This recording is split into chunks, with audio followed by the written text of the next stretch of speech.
What's the first thing that springs to mind when you're asked about Essex? For a lot of people, it's a county that's probably misunderstood. Personally, I think it's got quite a lot to offer. People tell me I'm barking mad going out in the autumn to explore, but I think it's one of the best times of the year to discover new places. And okay, the odd museum is going to be closed because it's out of season, but I still think Essex has got lots to offer. Let's go and see. Located in the northwest of the county, Finchingfield can trace its history back as far as the Romans. Evidence suggests that a Roman villa once stood close to the village church.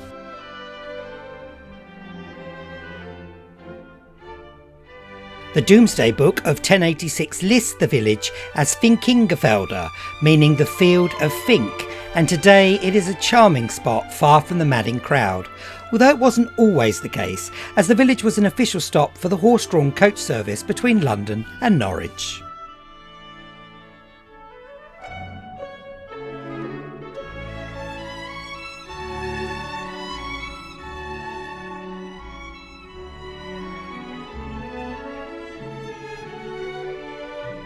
Visitors will find several pubs, a tea room, Guildhall, St John the Baptist Church and the Post Mill, which is open to the public one Sunday a month.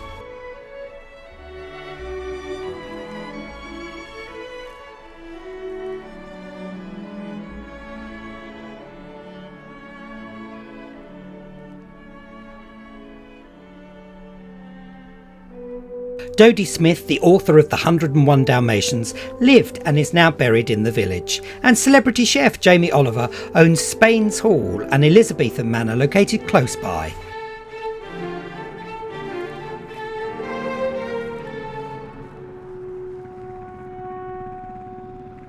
Personally, I love nothing more than to have a mooch about, taking in the centuries of architectural history that make this such a charming corner of Essex.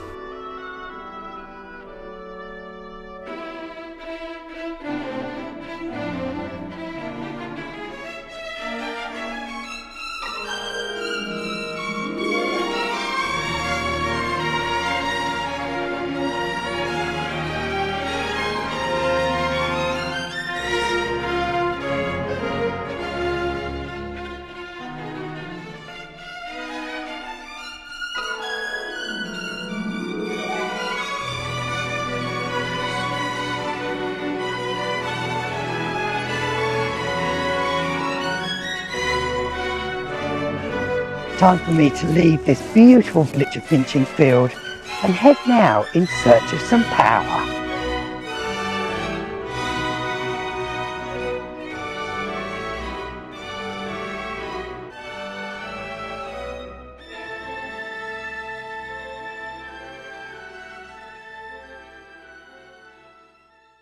Американская фирма Transceptor Technology приступила к производству компьютеров «Персональный спутник».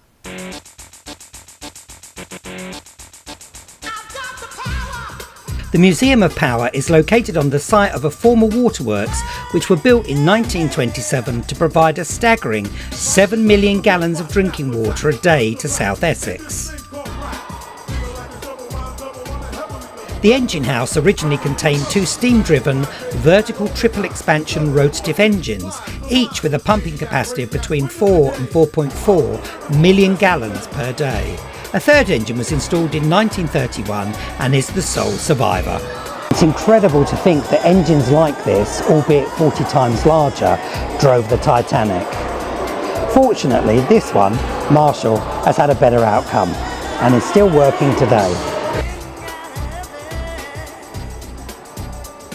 The museum regularly runs Marshall for visitors, although I wasn't lucky enough to see it under steam. Typical.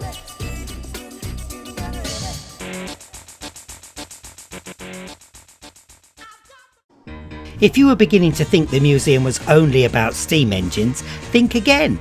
It's a cornucopia of the gadgets we simply couldn't live without. The evolution of domesticity.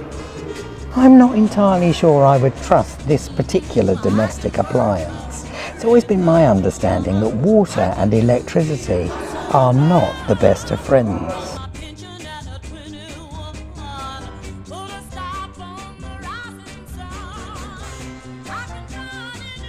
Man's quest to simplify life through technology is what makes this such a fascinating place to visit.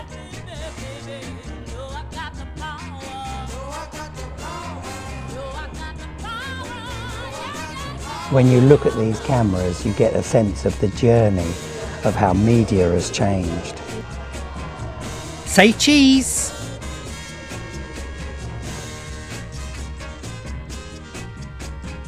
As a schoolboy, I enjoyed metalwork classes, so this space brings back memories. I'm not entirely sure that it would be wise to let me loose in here today, as I'm more, well, Bodget and Scarper. I must confess I've never heard of the Hornsby Ackroyd oil-powered engine, but it was actually a game changer. It was a very popular invention and ran on paraffin and, believe it or not, was used to generate electricity, lighting up, of all things, the Statue of Liberty and the Taj Mahal. Who'd have thought it? I've done it again, folks. I found something related to aviation. It's got to be done. For the untrained eye, this is a Rolls-Royce Griffin engine that powered various marks of the ubiquitous Spitfire as well as the Avro Shackleton. The museum also has a miniature railway which operates in the peak season. So I'm out of luck again. Hey ho, them's the blows. Time to head to my next stop.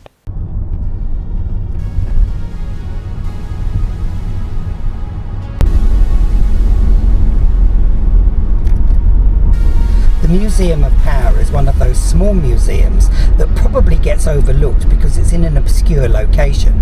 But personally, it's worth the visit. I really enjoyed it. And I actually learned quite a bit, which is always good as well. Value for money. Autumn is my favourite season of the year, so every opportunity I get, I like to come out and enjoy a little bit of Mother Nature. And this is possibly the perfect spot. The nature reserve at Rabness, near Harwich, is one of 87 sites managed by the Essex Wildlife Trust in the county, with the help of over 1,500 volunteers. Being outdoors is perfect for recharging the batteries, and this particular reserve is a personal favourite, especially in autumn, as I can wander about in relative isolation, enjoying the colours and Mother Nature doing its thing, which is great for my mental well-being. For those of you who like a yomp, you might want to pick up the Essex Way, which passes through the reserve and takes you to Epping in the west and Harwich in the east, a total distance of 81 miles. I'm just happy strolling around the 28 hectares that make up the reserve, which sits on the banks of the Stour estuary.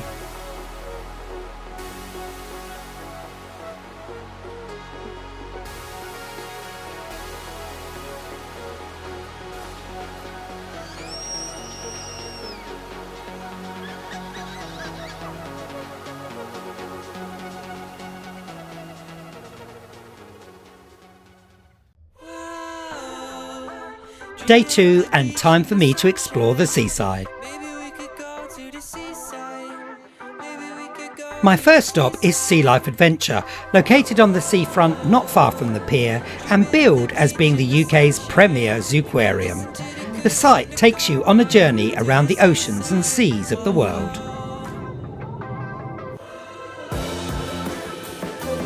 How many hearts does an octopus have? 1, 2, 3 or 8? Does anyone know the answer? Did you really get the right answer first time, Jezza?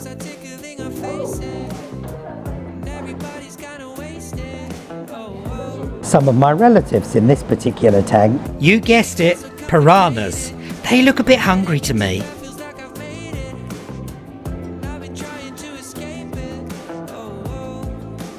It is a zooquarium, so it's not all about what lives under the waves. Ah, there's Frank, my running partner.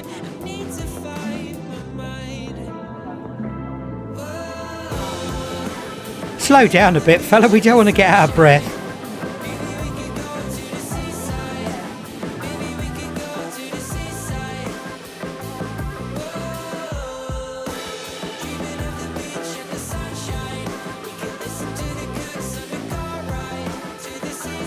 Are you looking at me?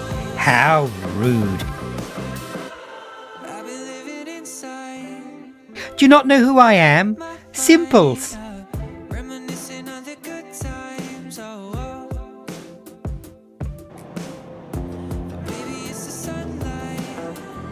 Oh look, there's another of those daft humans gawping at us, lads.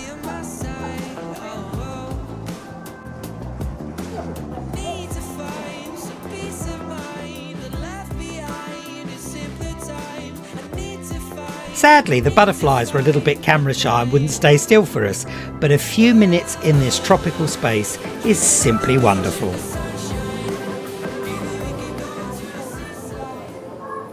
After narrowly escaping being lunched to those piranhas, it's time for a stroll along the promenade.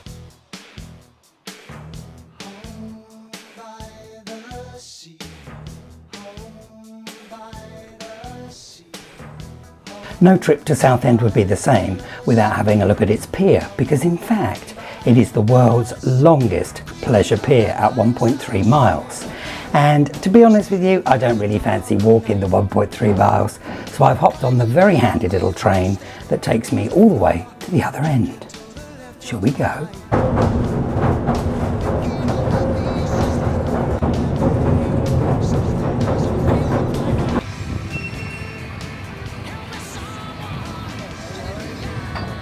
Okay, so the train doesn't quite go right to the other end of the pier, but it does give you an opportunity to stretch your legs past the cafes and the shops.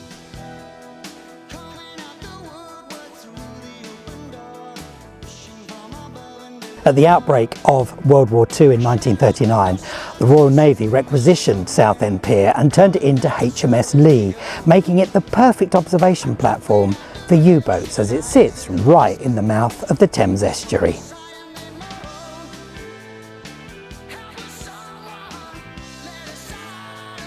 I love the colourful beach huts, which add a certain flair to the surroundings and in the summer offer a bit of retail therapy.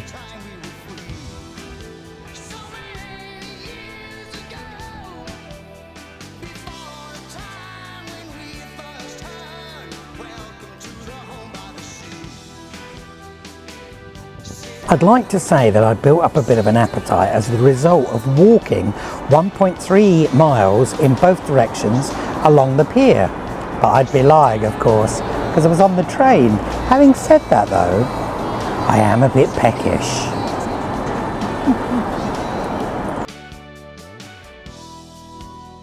What else can you have for lunch when you're at the seaside than fish and chips? My next stop has been on my to-do list for some time. It's the Great War Aerodrome at Stowmarris, which isn't too far from Southwood Ferrers. What I particularly like here is the fact that all of the buildings, except two of them, are original from 1916 when the airfield first opened.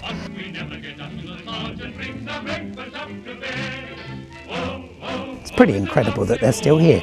The site is Europe's largest surviving First World War airfield and was originally one of a group of aerodromes constructed to provide a defensive barrier against aerial attacks by Zeppelin airships. Pilots based at Stowmarris came not only from Britain, but as far afield as Australia, Canada, India and South Africa.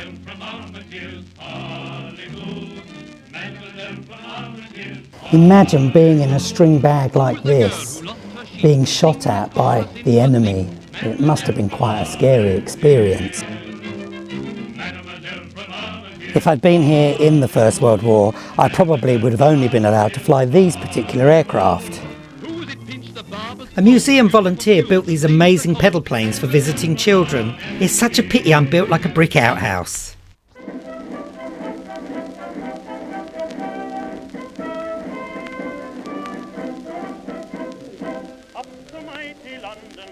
Again, those guns are no bloody good. It's not your line that don't work, it's mine. What's the point of my being in the air if I need a hum? The guns don't work.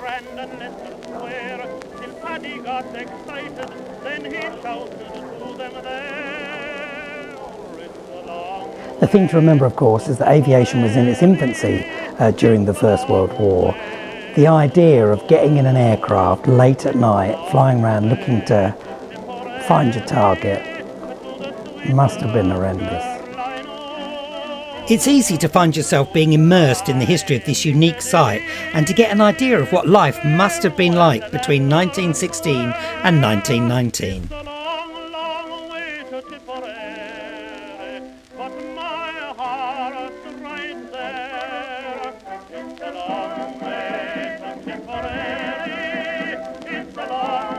The blacksmith's workshop, still in its original location, offers short courses for those with a desire to get their hands dirty. The smithy appears to be on a bit of a break, so I'll not be making a horseshoe or a wagon wheel anytime soon. Wagon wheels, aren't they covered in chocolate? The airfield still welcomes flying visitors, although you need to obtain prior permission. Using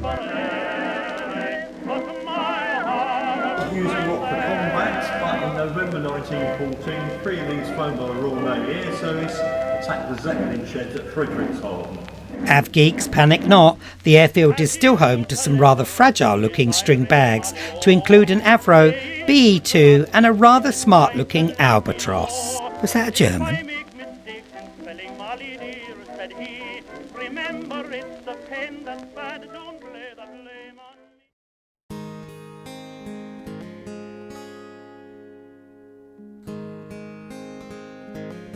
I'm starting today in another of the county's villages. This particular one, Great Bentley, has a claim to fame. It's purported to have the largest village green in England. I think they might be right. In fact, the 43 acres of common grazing land dominate the centre of the village, which, like Finchingfield, is mentioned in the Domesday Book, where it is listed as Bennet Lee. In 1557, a young woman called Rose Allen, a Protestant heretic, and 3 others from the village were arrested, with 3 of the 4 being burned at the stake in the grounds of Colchester Castle, and the 4th dying in prison. Fortunately, it's a lot more peaceful around Great Bentley nowadays, and a stroll around the green will certainly blow the cobwebs away. And there's even an outdoor gym, but I haven't got time for that. Whew, that's a relief. I know, any excuse. What are you like, Jezza? If I had a day that I could give you,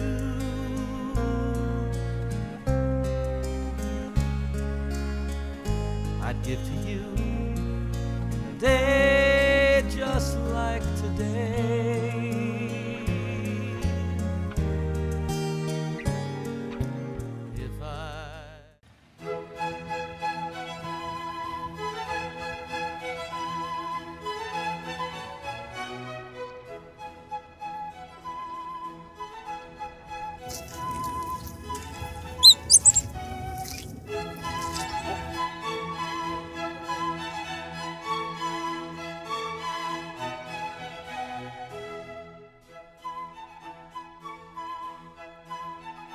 The weather is actually perfect. I know I'm dressed up like a kipper. It's about 0 degrees, but I'm not going to let that put me off. And I'm here at the RHS garden at Hyde Hall. I'm no good at gardening, but I'm hoping that I'm going to get a few tips. Should we go and have a look?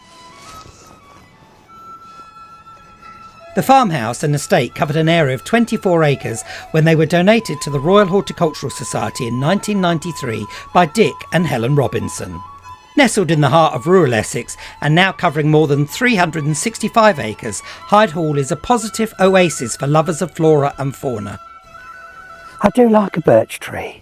The grounds are an eclectic mix of traditional and modern planting styles. The Australia and New Zealand garden was created using plants indigenous to Australasia to complement the eucalyptus trees originally planted here by the Robinsons. Just stopped to take in the view across Essex. It's rather fabulous.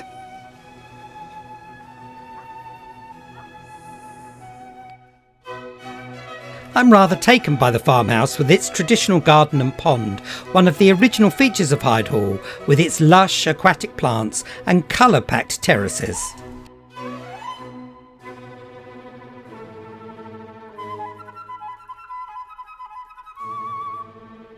With it being autumn, you would think that actually you're not going to find anything in here that's sort of oozing with life. You'd have thought everything was going off to hibernate, but it couldn't be further from the truth. There's lots of colour, lots of things still loving the weather, much like my good self, and it's a really tranquil place to be, other than me talking, obviously. Just don't ask me what half of these plants are, as sadly I wouldn't have a clue.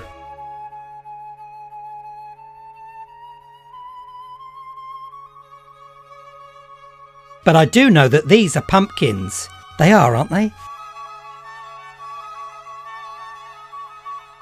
I think I may have found my favourite spot here at Hyde Hall.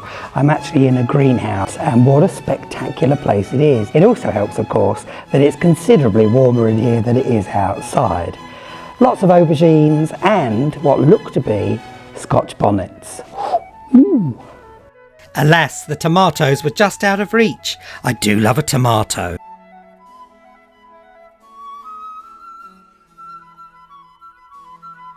Do you remember that 1960s series, The Prisoner? Well, you could be forgiven for thinking that's what's happening behind me, but it is in actual fact a light show that goes on in the evenings as we approach Christmas. Known as the RHS Glow, nocturnal visitors can enjoy the garden illuminations until the end of December. My final stop takes me to Oaklands Park in the heart of the county's capital. The Museum of Chelmsford rather logically tells the story of the city through the ages. The Romans called the city Caesaromagus, and it served as the halfway point between Camulodunum and Londinium, or Colchester and London to you and I. Visitors can try their hand at a spot of mosaic floor tiling in the Roman tradition, minus the toga, of course. I'm going to resist the temptation to say, what have the Romans ever done for us? Other than underfloor heating, sanitation, straight roads, water viaducts, to name but a few, Jezza. Quite like the Rogues Gallery.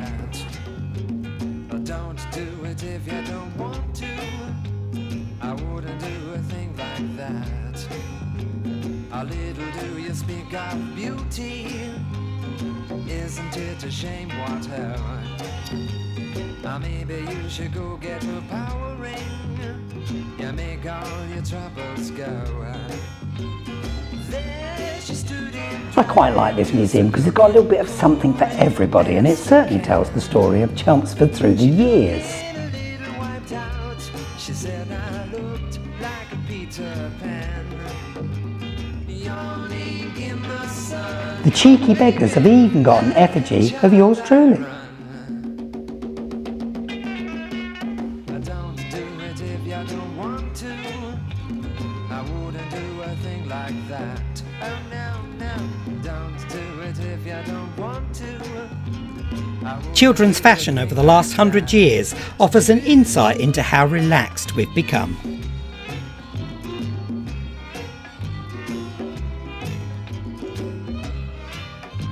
Kes Gray, the children's author who grew up in Chelmsford, has this rather fab space packed full of childhood memories for people to enjoy.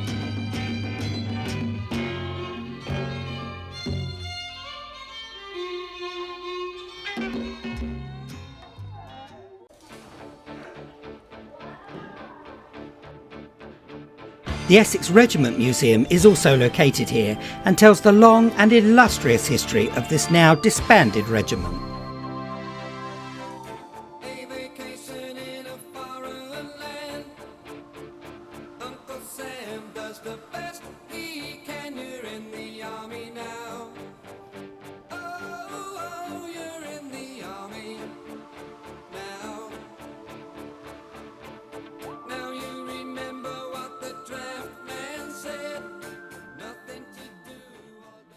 The city's industrial past is celebrated on the ground floor and includes some of the city's key employers like Hoffman, the ball bearing company. Chelmsford is the birthplace of radio thanks to Marconi. Marconi invented the wireless telegraph system, which led to him being largely credited as the inventor of radio. His company was formed in the city in 1897 and went on to develop a host of other technology to include radar and television camera systems. Blimey, that's a big one.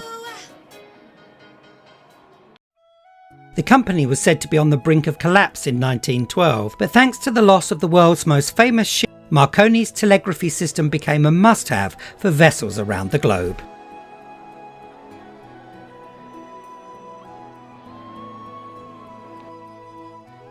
The Titanic's radio room has been lovingly recreated in honour of Jack Phillips and Harry Bride, who were both Marconi employees placed on the ship to provide ship-to-shore communications.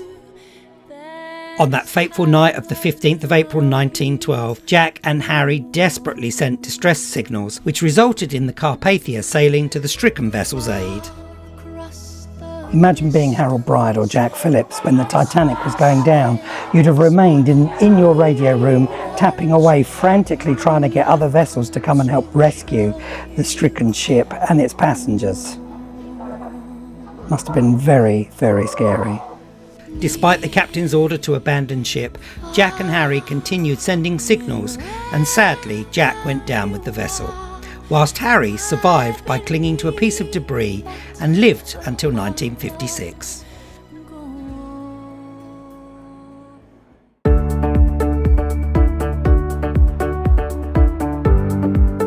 I think the Museum of Chelmsford was a great way to end my tour of the county. I've achieved the challenge of finding something to keep me busy every day, despite it being autumn. And Essex, there's lots to see. We'll be returning to Essex in the spring of next year, when I'll be back on the trail unpacking the county. Why not check out these websites for further information about the places we visited in today's show?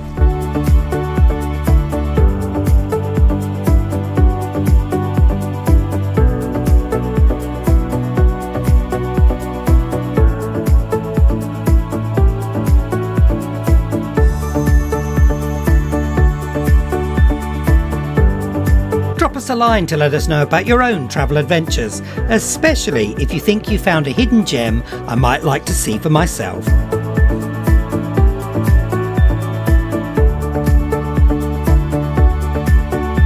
And don't forget to subscribe to Jezza TV so you never miss an episode.